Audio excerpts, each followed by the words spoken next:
Supreme court ने कई राज्यों में आरोपियों की संपत्ति समेत अन्य संपत्तियों को ध्वस्त किए जाने का आरोप लगाने वाली याचिकाओं पर सुनवाई करते हुए कहा कि सड़क के बीच धार्मिक संरचना बाधा नहीं बन सकती है।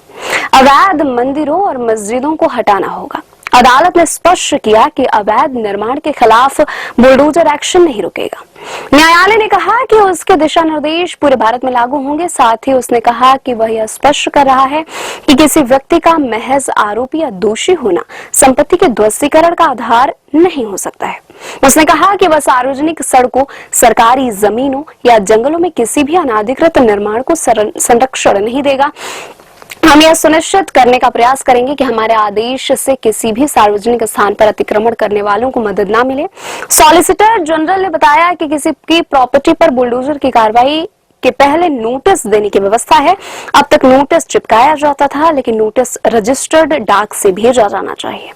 नोटिस मिलने के 10 दिन के बाद ही विवादित संपत्ति के खिलाफ कार्रवाई होनी चाहिए। इस पर जस्टिस गवई ने कहा कि हम एक सेक्युलर देश में रहते हैं। अतिक्रमण वाली जमीन पर प्रॉपर्टी किसी की भी हो सकती है, वह हिंदू की भी हो सकती है, वह मुस्लिम की भी हो सकती है।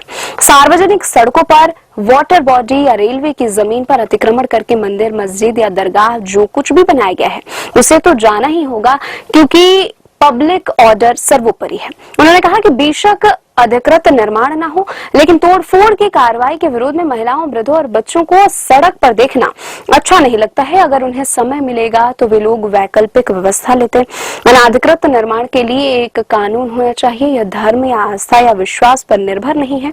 एक ऑनलाइन पोर्टल होना चाहिए। एक बार जब जानकारी को डिजिटलाइज कर देंगे तो रिकॉर्ड भी बनेगा। उल्लेखनीय है कि न्यायमूर्ति बी.आर. गवई और न्यायमूर्ति के.वी. विश्वनाथन की पीठ ने 17 सितंबर को कहा था कि उसकी अनुमति के बगैर 1 अक्टूबर तक आरोपियों समेत अन्य लोगों की संपत्तियों को नहीं गिराया जाएगा। पीठ ने कहा था कि अगर अवैध रूप से ध्वस्तीकरण का एक भी मामला है तो यह हमारे संविधान के मूल्यों के विरुद्ध है।